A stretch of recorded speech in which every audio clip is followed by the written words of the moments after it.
दोस्तों तो आज के इस वीडियो में बात करेंगे एक और अपकमिंग मेन बोर्ड आईपीओ के बारे में। तो जल्द ही बहुत ही शानदार कंपनी का आईपीओ ओपन होने वाला है। तो चले जानते हैं कि आईपीओ कब ओपन होने वाला है और साथ में इसके डिटेल्स भी देखेंगे और फिर देखेंगे कि इसका प्रीमियम किस प्राइस पे देखने को मिल रहा है, आईपीओ से कितना प्रॉफिट हो सकता है। तो चलिए वीडियो को शुरू करते हैं। लेकिन इससे पहले कि मैं वीडियो को शुरू करूँ, अगर आप इस चैनल पर पहली बार विजिट कर रहे हैं या फिर आपने चैनल अब तक सब्सक्राइब नहीं किया है तो चैनल को सब्सक्राइब कर लें और साथ में वीडियो को भी लाइक कर दें। तो सबसे पहले कंपनी के नाम के बारे में बात करें तो कंपनी का नाम है BLS ई सर्विसेज और ये जो आईपीओ है ये 30 जनवरी से ओपन होने वाला है, यानी कि ट्यूसडे से आईपीओ ओपन हो रहा है और ये 1 फरवरी को क्लोज हो जाएगा। आईपीओ में फेस वैल्यू 10 रुपये पर शेयर रहने वाला है और बुकिंग प्राइस 135 रुपये है। आईपीओ का लॉट साइज 108 शेयर्स का होने वाला है। आईपीओ के साइज को देखें तो आईपीओ 310.91 करोड़ का है और ये पूरी तरह से फ्रेश इशू का आईपीओ है और ये मेन बोर्ड आईपीओ है। तो कंपनी BSE और NSE पे लिस्ट होने वाली है। अब इस आईपीओ में रिजर्वेशन पोर्शन को देखें तो यहाँ पर QIBs के लिए 75% का पोर्शन है और रिटेलर्स के लिए मात्र आईपीओ में 10% का पोर्शन है। तो आईपीओ में अलॉटमेंट मिलना काफ़ी टफ होगा क्योंकि रिटेलर्स का जो पोर्शन है वो मात्र 10% रखा गया है और HNIs के लिए 15% का पोर्शन है। आईपीओ में लॉट साइज की बात करें तो 108 शेयर्स का लॉट है और एक लॉट के ऊपर इन्वेस्टमेंट अमाउंट 14,580 रुपये रहने वाला है। तो BLS ई सर्विसेज के बिजनेस की बात करें तो कंपनी 2016 में ही इनकॉर्पोरेट हुई है, यानी कि कंपनी ज़्यादा पुरानी देखने को नहीं मिल रही है। और ये जो कंपनी है ये BLS इंटरनेशनल सर्विसेज की सब्सिडरी कंपनी है और BLS इंटरनेशनल ये ऑलरेडी मार्केट में लिस्टेड आपको देखने को मिल रही है। तो ये जो BLS इंटरनेशनल कंपनी देखने को मिलती है ये बेसिकली वीज़ा पासपोर्ट इस तरह के जो काम है वो करती हुई देखने को मिलती है, यानी कि वीज़ा और पासपोर्ट जारी करती हुई देखने को मिलती है। और BLS ई सर्विसेज इसकी ही सब्सिडरी कंपनी देखने को मिल रही है, यानी कि इंडिया के काफ़ी सारे जो बैंक आपको देखने को मिलते हैं वहाँ पर कंपनी ई सर्विस प्रोवाइड करती हुई देखने को मिलती है। इसके अलावा ई गवर्नेंस सर्विसेज भी देती हुई देखने को मिलती है। तो यहाँ पर कंपनी काफ़ी तरह के सर्विस ऑफर करती हुई देखने को मिलती है, जैसे कि आयुष्मान भारत योजना की बात करें, अगर IRCTC के थ्रू किसी भी तरह का ट्रेन टिकट वगैरह बुक करना है, इसके बाद पासपोर्ट और वीज़ा जारी करने की बात करें तो यहाँ पर भी जो भी ई सर्विसेज वगैरह होते हैं तो वो कंपनी के द्वारा ही किया जाता है। इसके बाद किसी भी तरह का अगर आपको फ्लाइट टिकट बुक करना है, पैन कार्ड जारी करना है, कहीं भी मनी वगैरह ट्रांसफ़र करने हैं, इसके अलावा जिन लोगों को भी अगर नेपाल मनी ट्रांसफ़र करना है तो काफ़ी तरह के आपको सर्विसेज देखने को मिल जाते हैं। तो ये जो सारे काम है कंपनी अपने एजेंट के थ्रू करती हुई देखने को मिलती है, यानी कि कंपनी एजेंट हायर करती है और उनसे कमीशन बेसिस पर काम करवाती हुई देखने को मिलती है। तो अगर आप इनके वेबसाइट पर विजिट करते हैं तो आपको काफ़ी डिटेल में ये सारे जो इनके सर्विस हैं वो देखने को मिल जाते हैं, जैसे कि आपको यहाँ पर आयुष्मान भारत योजना देखने को मिल रहा है, IRCTC ट्रेन टिकट बुकिंग देखने को मिल रहा है, passport and visa applications company भी जारी करती हुई देखने को मिलती है।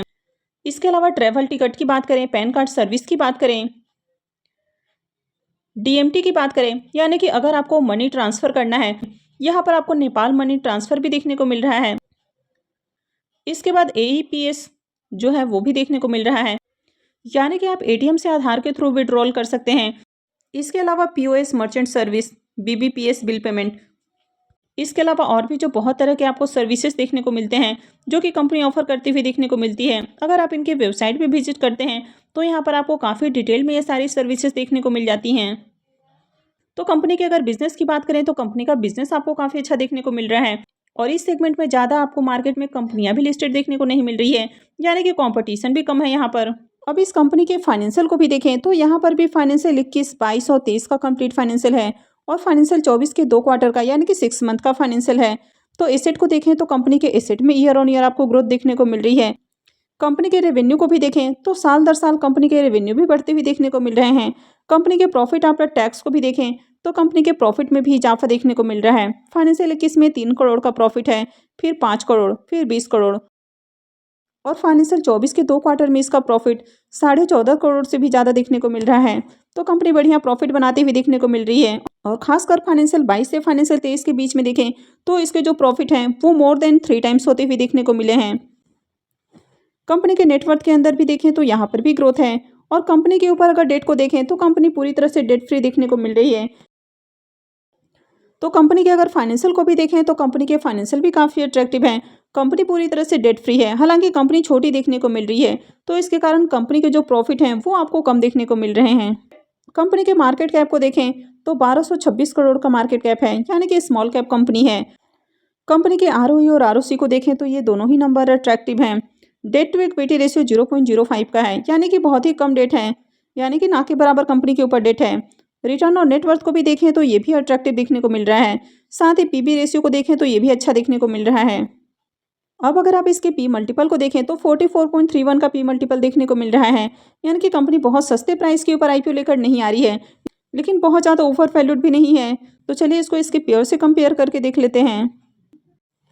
कंपनी के लिस्टेड पेयर को देखें तो ई-मुद्रा लिमिटेड कंपनी की लिस्टेड पेयर देखने को मिल रही है।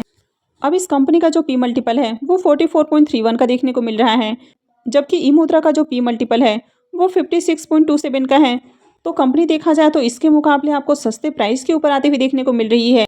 IPO की ऑब्जेक्टिव की बात करें तो सबसे पहला ऑब्जेक्टिव हो जाता है कि कंपनी अपने इंफ्रास्ट्रक्चर के डेवलपमेंट पे खर्च करने वाली है। सेकेंड हो जाता है ऑर्गेनिक ग्रोथ पे खर्च करने वाली है। थर्ड हो जाता है एक्विजिशन पर खर्च करने वाली है, यानी कि इनऑर्गेनिक ग्रोथ पर खर्च करने वाली है। और फोर्थ हो जाता है जनरल कॉर्पोरेट पर्पस। IPO के शेड्यूल्स की बात करें तो IPO 30 जनवरी से ओपन होने वाला है, यानी कि ट्यूसडे से ओपन होने वाला है और ये 1 फरवरी को क्लोज हो जाएगा। IPO का अलॉटमेंट डेट 2 फरवरी रहने वाला है। रिफंड डेट 5 फरवरी रहेगा। क्रेडिट डेट भी 5 फरवरी होने वाला है और IPO की लिस्टिंग 6 फरवरी को होने वाली है।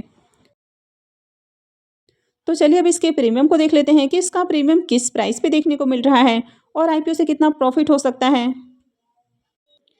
BLS ई सर्विसेज के प्रीमियम को भी देखें तो इसके प्रीमियम में भी शानदार तेजी देखने को मिल रही है, यानी कि जब तक इसके डेट अनाउंस नहीं हुए थे तब तक इसका प्रीमियम 60 रुपीज़ के ऊपर देखने को मिल रहा था, लेकिन जैसे ही IPO के डेट अनाउंस हुए हैं इसका प्रीमियम 60 से 100 रुपीज़ के ऊपर देखने को मिल रहा है। IPO में 108 शेयर्स का लॉट है, इसका मतलब है कि IPO से 10,800 रुपये एक लॉट से प्रॉफिट बन सकता है। अगर इसके प्रीमियम को भी देखें तो इसका प्रीमियम अभी से आपको 74% के ऊपर देखने को मिल रहा है, तो काफ़ी हाई प्राइस के ऊपर आपको इसका प्रीमियम देखने को मिल रहा है, यानी कि अभी से ग्रे मार्केट के अंदर काफ़ी अच्छी डिमांड है। कंपनी के बिजनेस की बात करें तो कंपनी काफ़ी अच्छे सेक्टर में काम करती हुई देखने को मिल रही है। कंपनी के ज़्यादा लिस्टेड पेयर भी आपको देखने को नहीं मिल रहे हैं, यानी कि कंपनी का बिजनेस सेगमेंट काफ़ी अच्छा है और यहाँ पर कॉम्पिटिशन भी आपको कम देखने को मिल रहा है। तो IPO के साइज को देखें तो IPO ज़्यादा बड़ा नहीं है, 311 करोड़ के अराउंड आपको IPO देखने को मिल रहा है और पूरी तरह से फ्रेश इशू का भी IPO है, लेकिन कंपनी में जो रिटेलर्स के लिए पोर्शन है वो मात्र 10% देखने को मिल रहा है। तो यहाँ पर IPO में अलॉटमेंट मिलना काफ़ी टफ होने वाला है।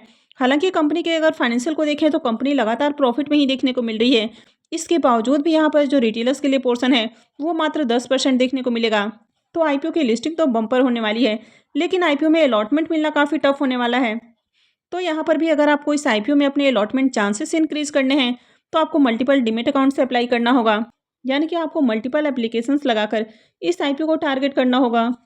तो आप अभी से तैयारी कर लें इस IPO में अप्लाई करने के लिए, यानी कि अगर आपके फैमिली मेम्बर्स के डीमैट अकाउंट नहीं है तो आप डीमैट अकाउंट खुलवा सकते हैं। और डिस्क्रिप्शन में मैंने जीरोधा और अपस्टॉक का लिंक दिया हुआ है और अपस्टॉक के अंदर अकाउंट खुलवाना भी अभी फ्री है, तो आप चाहे तो फ्री में अकाउंट खुलवा सकते हैं।